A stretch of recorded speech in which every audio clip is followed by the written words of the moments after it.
तो आज की वीडियो में हम आप सभी को बताने वाले हैं गेहूं की जब हमारी फसल 30 से 40 दिन की बीच की हो जाती है तो हमें क्या कार्य करना चाहिए, कौन कौन सी खादों का प्रयोग, कौन कौन सी चीज़ों का हमें छिड़काव यानी स्प्रे करना चाहिए। इस विषय पे हम आज की वीडियो में चर्चा करने वाले हैं। अगर आप सभी चैनल पे नए हैं तो सबसे पहले एसआरजे किसान चैनल को सब्सक्राइब करें। कोई भी सवाल, कोई भी सुझाव हो नीचे आप कमेंट भी कर सकते हैं। अगर आप कोई जानकारी चाहते हैं तो भी हमें नीचे कमेंट के माध्यम से अपनी कीमती राय, अपने जवाब हमसे साझा कर सकते हैं। और चैनल पे बने रहिएगा, सब्सक्राइब करिए, पूरा वीडियो देखिए, वीडियो को लाइक करना मत भूलिए और अपने अन्य किसान साथी के साथ वीडियो आप शेयर भी कर सकते हैं। तो सबसे पहले हम कुछ खादें बताएंगे जिसका प्रयोग हमें मिट्टी में करना होता है यानी बुआई करनी होती है, और उसके बाद में हम जानेंगे कि हमें कौन कौन सी चीज़ों का छिड़काव यानी स्प्रे करना चाहिए। किसान साथियों, अगर अभी तक आपने यूरिया खाद का प्रयोग यानी नाइट्रोजन की पूर्ति नहीं की है तो सबसे ज़रूरी होता है नाइट्रोजन की पूर्ति करना, जिसको हम यूरिया के माध्यम से पूरा कर देते हैं। तो सबसे पहली चीज़ आपको डालनी है यूरिया। हम गेहूं की जब पहली सिंचाई करते हैं तो सिंचाई के बाद में अक्सर किसान साथी यूरिया खाद का ही प्रयोग करते हैं। कुछ किसान भाई 25 दिन, 26 दिन, कुछ किसान भाई 28-30 दिन तक भी सिंचाई करते हैं। तो उसके बाद में ही आपको, जब खेत आपका चलने योग्य हो जाए, उसके बाद में आपको यूरिया खाद का प्रयोग कर देना चाहिए। अगर आप 21-22 दिन पर सिंचाई करते हैं तो यूरिया खाद आप 25-26 दिन पर भी डाल सकते हैं, या फिर जो भी हम खादें बताने वाले हैं वो 25, 26, 27 दिन पर भी आप डाल सकते हैं। यानी 25 से 40 दिन के बीच में कभी भी आप डाल सकते हैं। जितना जल्दी डालेंगे उतना बेहतर रहेगा। तो यूरिया यहाँ पे आपको लेना है 30 से 40 केजी प्रति एकड़ के हिसाब से यहाँ पे आपको यूज करना है। इसके साथ में आपको यूज करना है सल्फ़र। सल्फ़र के इस्तेमाल से बहुत फ़ायदा आपको मिलने वाला है। सल्फ़र के इस्तेमाल से जो नाइट्रोजन की उपलब्धता है, जो उपयोगिता है, वो काफ़ी बढ़ जाती है।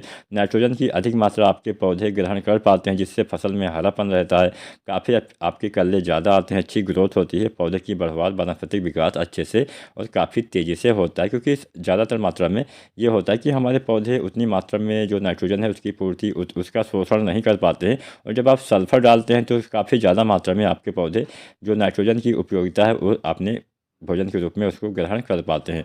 तो यहाँ पे आपको जो सल्फ़र आता है उसकी 3 से 4 केजी मात्रा, जो 80 से 90% वाला सल्फ़र आता है, इसकी 3 से 4 केजी मात्रा आपको उपयोग करना है। इसके साथ में आपको डालना है जिंक सल्फेट।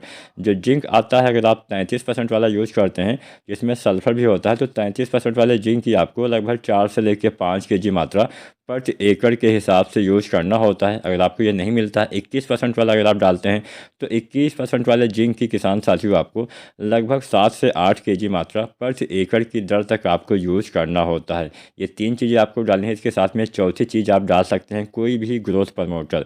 अगर आपको कोई भी अच्छा लगे तो उसका इस्तेमाल आप कर दीजिए, या फिर आप सागरिका जो आता है दानेदार, चाहे सागरिका जेड प्लस प्लस हो, चाहे सागरिका गोल्ड हो, किसी एक का प्रयोग 10 केजी मात्रा प्रति एकड़ के हिसाब से आपको यूज करना है। तो ये 4 चीज़ें आपको पहले पानी के बाद यूज कर देना चाहिए। अगर आपने पहला पानी 21 दिन पे लगा दिया तो 25-26 दिन पर आप इसका इस्तेमाल कर सकते हैं। और अगर आपने 25 दिन पे पहला पानी लगाया है तो आप 30 दिन के आसपास, यानी जब हमारा खेत थोड़ा चलने योग्य हो जाता है, जब हम उसमें जा पाते हैं, तब आपको इसका प्रयोग कर देना चाहिए। 35 दिन, अधिकतम 35-40 दिन तक आपको इस्तेमाल अवश्य कर देना है। इससे देर में करेंगे तो अच्छे से लाभ नहीं मिल पाता है। आपको यूरिया की पूरी मात्रा 50 से 55 दिन के अंदर ही प्रयोग करना होता है, तो इसलिए आपको इसका इस्तेमाल जल्दी से जल्दी आपको कर देना चाहिए। अब हम जानते हैं कौन सी चीज़ों का आपको छिड़काव करना चाहिए। सबसे पहले हम बात करेंगे एनपीके। तो एनपीके में इस समय हम 2-3 तरह से एनपीके यूज कर सकते हैं। पहला एनपीके आता है 19-19-19, इसका प्रयोग आप कर सकते हैं, या फिर आप एनपीके 20-20-20 का भी इस्तेमाल आप कर सकते हैं। तो दोनों में से किसी एक का ही प्रयोग आपको करना है। अगर आप एनपीके 19-19-19 डालते हैं, जिसमें 19% नाइट्रोजन, 19% फास्फोरस, 19% पोटेशियम होता है, जो पौधे के शुरुआती विकास में काफ़ी हेल्प करता है। नाइट्रोजन आपके वानस्पतिक विकास में यानी ऊपरी हिस्से के विकास में हेल्प करता है। फास्फोरस जड़ों के विकास में हेल्प करता है। जो पोटेशियम होता है, पोटेशियम आपके पौधे में रोग प्रतिरोधी क्षमता में विकास करता है, आपकी फसल को सूखे के प्रति सहनशील बनाता है। तो अगर आप एनपीके 19-19-19 का स्प्रे यानी छिड़काव करना चाहते हैं तो इसका छिड़काव भी आपको 35 से 40 दिन पे कर देना चाहिए। लेकिन जब आप दानेदार जो हमने खादें बताई है उसका प्रयोग करिए तो उसके 1 सप्ताह बाद ही आपको इसका प्रयोग करना है, 1 सप्ताह या 10 दिन के बाद। अगर आपने 25 दिन पर ये यूरिया, सल्फर, सागरिका वगैरह डाल दिया तो फिर आप इसका इस्तेमाल 30-35 दिन पे कर सकते हैं। अच्छा लाभ मिलेगा, अच्छे कल्ले आएंगे, अधिक फुटाव होगा। इसके साथ आप एक चीज़ और डाल सकते हैं, वो है कोई भी लिक्विड वाले ग्रोथ प्रमोटर। जो लिक्विड वाले ग्रोथ प्रमोटर आते हैं उसका भी आप छिड़काव कर सकते हैं, लेकिन तब आपको मिट्टी में जो ग्रोथ प्रमोटर आप डालने वाले हैं, यानी अगर आप सागरिका दानेदार डालने वाले हैं तो आप मत डालिएगा, तब आप यानी किसी एक का ही प्रयोग करना है।